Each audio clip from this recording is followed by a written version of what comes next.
রাধা, বটবৃক্ষের বীজ সর্ষের দানার থেকেও ছোট হয়, কিন্তু যখন তা নিজের রূপ ধারণ করে তখন তা বিশাল বৃক্ষের আকার ধারণ করে, যা সহস্র বছর ধরে বেঁচে থাকে, ছায়া প্রদান করে, পাখিদের আশ্রয় প্রদান করে আর দেয় পথচারীদের বিশ্রাম করার স্থান।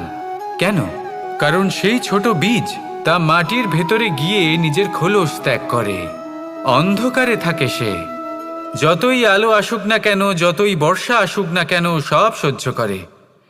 আর তারপরে একটা চারা গাছ অঙ্কুরিত হয়, তারপর ধীর গতিতে একটা বিশাল বৃক্ষতে পরিণত হয়।